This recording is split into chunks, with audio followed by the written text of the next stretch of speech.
Hey everybody, welcome to the Max Afterburner channel. My name's Ryan. I'm a former 737 pilot and an Airbus A220 pilot. And today we're diving into one of the most heartbreaking aviation disasters in recent history. That's Jeju Air Flight 2216. As a refresher, on December 29th, 2024, the Boeing 737-800 crashed in Muan, South Korea, killing 179 of the 181 people on board. Check out this cell phone video of the turn to final for Flight 2216. Something doesn't add up with what this recent release from the investigation board points out. 37-degree turn right there. So a big turn to final, basically overturning by about 7 degrees from normally what you would do in a max deflection turn in an airliner. You think of a max deflection turn in an airliner as 30 degrees. So this thing making a 37-degree turn, it makes me know that it has some energy. It has the ability to turn, and there's airflow going over those ailerons. And as we can see, after it touches down without landing gear, unfortunately, this thing's got so much energy that it slides all the way into a barrier at the very end of the runway, and that's kind of the final result, this thing hitting a barrier. But let's talk about why this investigation board is releasing the idea that because the wrong engine is shut down, they basically have released some cockpit recordings and some information to family members. They haven't made this available to the public. So I wanted to do a full breakdown of why I think we're not getting the full picture. Because if this was only related to the wrong engine being shut down, then this jet would have crashed before the runway, it would have stalled out, it wouldn't have had enough energy. So there's a lot of other things at play here that we're going to get into in this video, and I hope it's helpful. I hope it's helpful to you, the viewer of my channel, potentially to some family members that might watch this video. It'll give you some background on what else might have been happening and what some of the other factors might have been, and not just solely based on pilot error of the pilot shutting down the wrong engine. We'll review a few other videos, then I'll pull up some images of the Boeing 737 throttle quadrant. We'll review that. So stay to the very end of the video to get my final take on what I think is actually at play here. And that's going to be from my perspective of being an airline pilot, having flown the Boeing 737 myself. Let's dive in. The South Korean investigation board is claiming that one of the pilots shut off the wrong engine, in this case, likely the FO. But we got to talk about a lot of different things here, not just that engine situation based on the fact that this plane had plenty of energy. So we're going to get into why the landing gear wasn't down, why this airport is constructed in one of the most heavily dense bird population areas in the region, and then why that massive concrete barrier wall was there. And then why is the investigation board not bringing up any of that? Why are they solely focused more on the pilot shutting down the wrong engine? I'm going to get into all that throughout this video. So as a quick review of the incident, as this aircraft is coming into land at 8:57 a.m. local time, the control tower at Muan warned of bird activity. And then 2 minutes later at 8:59, pilots reported a bird strike. They declared a mayday and did a go around. They aborted the landing that they were on since they were basically on final when the bird strike happened. They began to climb away from the ground. They climbed away effectively, and then they turned to a downwind, which is going to parallel the runway, and then they're going to come in the opposite direction and try to land again. So sometimes in aviation, when you're on final and you have an emergency, something that one of my instructors told me while I was flying T-38 little mini fighter jets, learning how to fly the F-15, he said, hey, if you're on final and you have an emergency and you have the energy and the configuration to land, just go ahead and land. Because if you go around, now you're presenting a whole nother frame of options and problems that could come up. So just consider landing. Because on the second attempt in this case of the Jeju 2216, they didn't get the landing gear back down. And we'll get into why that happened later in the video, but that's going to force a belly landing and the plane's going to skid all the way off the end of the runway. And then you got to think, if a plane's coming into land, usually you're landing into the wind. So the wind's blowing at you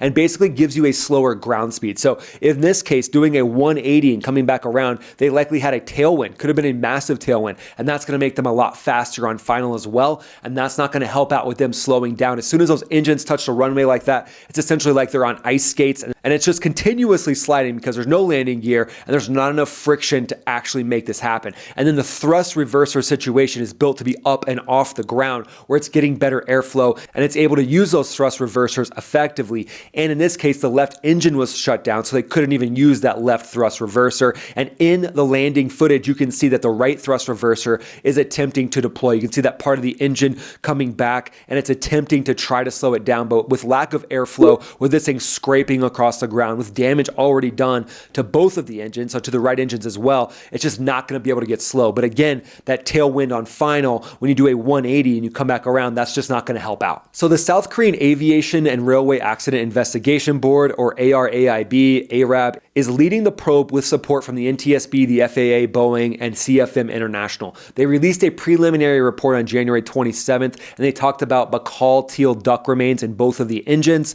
and they confirmed a bird strike happening to both of the engines. The interim report was briefed to families on July 19th, 2025, but they didn't release it to the public. So I'm basically going off of what I've seen in news articles and what I've seen from the different interviews of family members or reporters that were at that meeting. The pilots shut off the left engine, the number one engine, which had minor damage. It still had a bird strike, instead of the right engine, the number two engine, which was the more severely damaged engine by the bird strike. Let's look at this image right now, this video right now. This video was claimed to be the actual bird strike, but upon further review, it looks to me like it's a post bird strike compressor stall. So let's take a peek at that right now. So there's a close up of that engine. You can see that fireball coming out of the engine, that big puff of air and fire, and that's conducive to a compressor stall. I don't see any birds on the leading edge of this image. I don't see them flying into the image in this image itself. It likely happened before this. So this is them on downwind likely as they're coming back around and spinning around. That engine's just continuously starting to get worse and worse.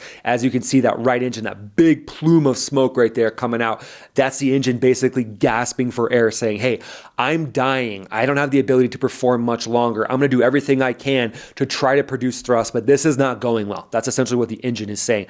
So to me, this is happening on downwind. Now let's look at it from a different angle. So this video is a 2-minute long video. We won't watch the whole thing. We'll just watch the beginning of it. This is the aircraft making its turn. So it looks like it's going to downwind right now. This was released by the South Korean media. And this is it trying to gain altitude after the go around. So you can clearly see that angle of attack going up. And then it's going to begin its right-hand turn to set themselves up for a base type setup. And we're going to see that compressor stall happen here any second. So right there's a little bit of a close-up. Boom, there's the compressor stall on the right side.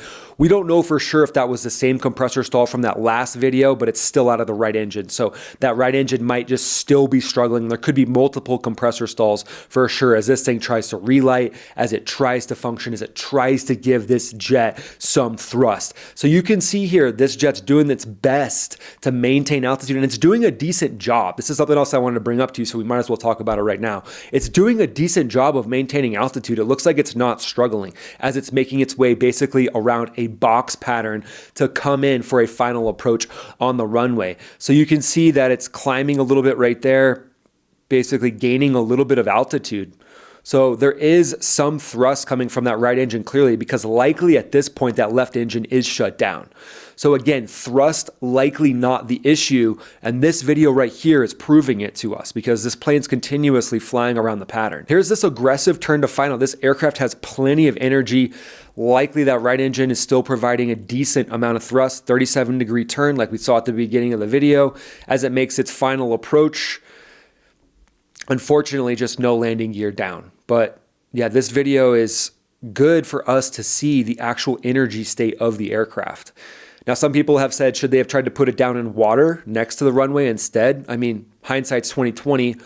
You don't think of that massive barrier being at the end of the runway as a pilot, so you're trying to get it back to the runway. If the gear were down, this thing would have likely had melted brakes, and that would be about it. It might have gone off the runway a little bit, but we'll talk about how the pilots potentially could have gotten the gear down. And here you can see close up in the video, as it gets close, the camera operator can't hold it in the frame there. And then there it goes without any gear down, unfortunately. That video is one I really wanted to show you because it really highlights that energy state. So now we've covered those compressor stalls on the right side. We've covered the fact that the left engine was shut down, and we've covered the energy state. So let's keep going. So the cockpit voice recorder caught the captain saying, shut down engine number 2. That would be the engine on the right-hand side closest to the first officer.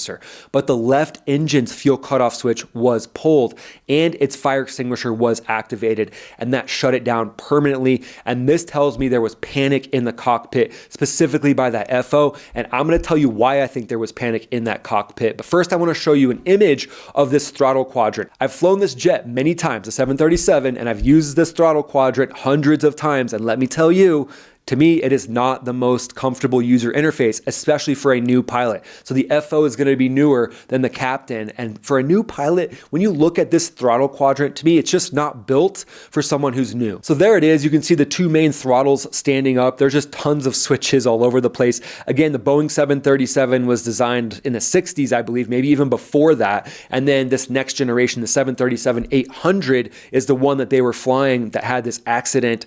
This thing has not really been updated much at all. Some of the screens have been updated to give it better avionics, but overall, you can put lipstick on a pig. To me, the user interface of this jet is not user-friendly, and I'm going to tell you why. So I'm going to zoom in on those throttle cutoff switches. So to shut off the engine, you lift up one of those switches and you pull it back to the off position. There is an idle position where you pull up that switch and put it to the idle position. But as you can see, those two switches right there, they line up and they're right next to each other. There's like a quarter of an inch in between those two switches. So in the heat of the moment, the captain's gonna say, shut down engine number 2. But the first officer panicking in the heat of the moment, there's a lot going on. They're running checklists, they're doing radio calls, they're looking at their different engine instruments spinning down, they're losing electricity. So the first officer is gonna reach over and grab the left engine, which is engine number 1. But you can see how close that is. In the heat of the moment, you shouldn't have to deal with something like this. I mean, it just doesn't make sense for those switches to be so close together and for them basically to run into one switch. There's just a quarter-inch gap in between. The 787 throttle cutoff switches that I've covered in previous videos, specifically the Air India 171 crash, you can see those actually have a distinct separation. So you know for sure you're not even close to the other engine as you're shutting those off. But in the Boeing 737, look at those things. They're right next to each other. There are crew coordination techniques that are worked out. And here's what I would always do inside my cockpit during an emergency. If I'm running a checklist and it says shut down the affected engine, I would say, okay, the affected engine to me is engine number 1. Do you agree? The captain would say concur, or the first officer would say concur. And then you would say, okay, I'm going to turn off the number 1 engine, which is the affected engine. Do you concur? This is the affected engine, the number 1 engine. I would say both of those things, affected and number 1 engine. And then I would pull that engine back to cut off after the captain said, yes, I concur. And they would watch me do it because, again, even if the captain's focused on other things, when it comes to shutting down an engine or it comes to getting the landing gear down, that's when everybody comes back inside the cockpit. So a lot of times with these jets, they're not going to just explode. There's going to be a lot of different things that will happen for the actual tragedy to occur. So in this case, this first officer would want to say, Captain, confirm this is the affected engine that you want off, the number 2 engine. In this case, it'd be on the right-hand side. The captain would say, I concur, and they would guard the good engine. They would put their hand over this fuel cutoff switch for the number 1 engine to make sure that one didn't get shut off on accident. And that's just something you do to back up the other crewmate. So unfortunately, that crew coordination didn't exist. And again, I can Monday morning quarterback all I want. In the heat of the moment, there's pandemonium, there's bird strikes, there's a lot going on. These pilots are dealing with a lot. And just the fact that they made it back to the runway is incredibly impressive. So as a pilot, I'm skeptical of the ARAB's focus on the engine shutdown. The pilots got the plane to the runway despite the bird strike and a cascade of system failures that's going to happen. So is the investigation scapegoating them to avoid bigger issues like Muon's runway design or its location in a bird-heavy area, a bird sanctuary? Are they rushing to give families answers without the full picture when maybe they should have delayed a little bit? So now that we know the energy state was good or actually a little bit too high, let's talk about the landing gear situation, which is critical here. So on a Boeing 737, the landing gear is powered by hydraulic system B, and that's driven by an engine-driven hydraulic pump on the right engine, the engine number 2, which is the one that the captain said to shut down. The one that was severely damaged by the bird strike was engine number 2, and that's why likely the captain saw that one sputtering. He could tell that one was on fire, so shut that one down. That's what the captain was thinking. But the system B, it uses a variable displacement pump that provides pressure for the landing gear, flaps, and other systems. The right engine was obviously producing some thrust, but I guarantee there was some fire, there was some issue going on inside it. After seeing that compressor stall, that engine was definitely struggling, but it was likely still producing some RPM. But if the RPM dropped significantly, the engine-driven pump likely couldn't generate enough pressure on that right engine to extend the gear hydraulically. So shutting down the left engine, engine number 1, didn't directly affect the landing gear, as system A, powered by the left engine, doesn't control it. However, each engine drives a generator, and shutting down the left engine reduces reduced overall electrical power. The investigation notes that the flight data and cockpit voice recorders stopped 5 seconds after the left engine was shut down, and that indicates a significant electrical power loss. This likely disabled the electrical backup pump for System B, and that further prevented hydraulic gear extension. Not to mention, with engine number 1 going off and the electrics essentially going away, who knows, the captain who is likely flying probably didn't have any type of electronic indications of his airspeed and altitude. He was likely using backup gauges, or maybe there was some limited amount of information coming across those glass displays. And that is an emergency situation in itself, because you just don't do it very often. So the fact that this jet came in hot, I would likely guess that the pilot that was flying was using a manual gauge, a backup gauge. So those gauges are small, it's hard to see, you usually don't use them. So that might be the reason why the jet came in hot. Again, there's a lot of factors though, the tailwind, but having those avionics turn off and some electrical sputtering going on, that's going to be even further distraction from potentially getting the gear extended manually. Because the 737 has a manual gear extension system, it's a free fall mechanism where pilots pull a lever to release the gear, and that lets gravity and aerodynamics drop it into place. Investigators confirmed the landing gear lever wasn't activated, meaning the pilots didn't attempt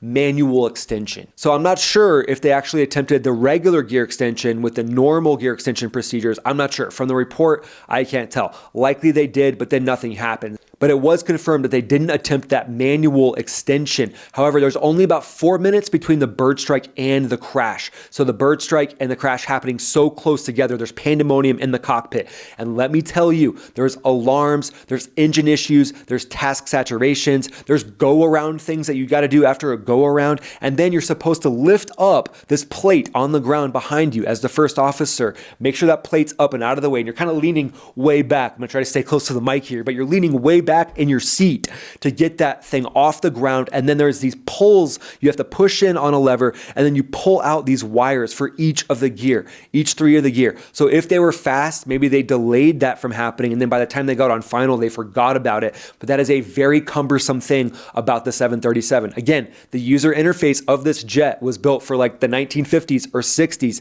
Unfortunately, it wasn't updated when Boeing had the chance, but hey, these are the jets we have. So it doesn't put pilots in the best position. That's all I'm going to say. But here's something that nobody's really talking about. Muan International Airport is a bird strike hotspot. It's got a rate of 0.09%, and that's the highest bird strike rate among South Korea's 14 regional airports. It's far above Gimpo's airport, which is 0.018, or Jeju's airport, which is 0.013%. Muan is near protected wetlands and tidal flats, like the Muan Mokpo Coast and Muan Reservoir, part of a Natural World Heritage property. These areas host over 30,000 water birds in winter, including boktal teals, the ducks found in both engines of Flight 2216. Since 1988, environmental assessments flagged Muan's bird strike risk with a 2020 report for runway expansion noting high risk during takeoffs and landing. The recommendations including specific tools like bird detection radar, thermal cameras, sound cannons, lasers, and habitat management to deter birds. But Muan Airport relied only on vehicles, noisemakers, and loudspeakers. But these don't work beyond airport boundaries. Let me tell you,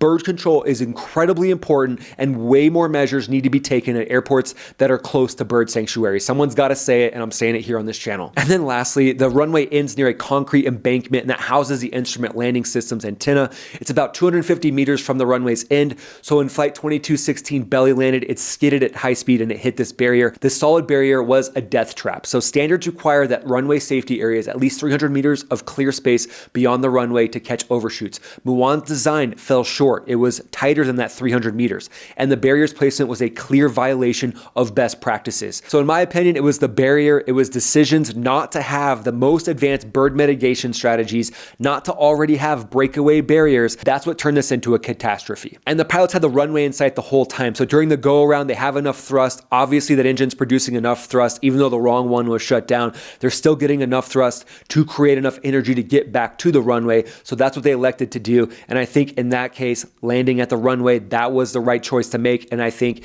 10 out of 10 pilots would have made that same decision. If the energy didn't exist, then likely most pilots would choose to put the jet down in water or some type of area like an open field so that you're not risking crashing into a populated area. So yeah, shutting down the engine definitely was a major factor in this. If you had that correct engine running, maybe there would have been more time to circle above. Maybe there would have been more time to get the gear down down. So yeah, it definitely is a factor. But obviously, as you can see from this video, there's a lot of other things that we need to talk about. And then also, I got to give credit to the tower. They did report birds in the area, and that is helpful. And then I want to say my thoughts and prayers are with all those affected, all the family members. I hope this video helps, and I hope you continue to get information that helps you deal with this tragic loss. And for all of you out there, if you would please just watch this video right here. That's the best compliment you can give me. It'll help the channel grow, and I can do more videos like this, and I would greatly appreciate it. So I'll see you on this video right here. This is Ryan on the Max Afterburner channel, signing off.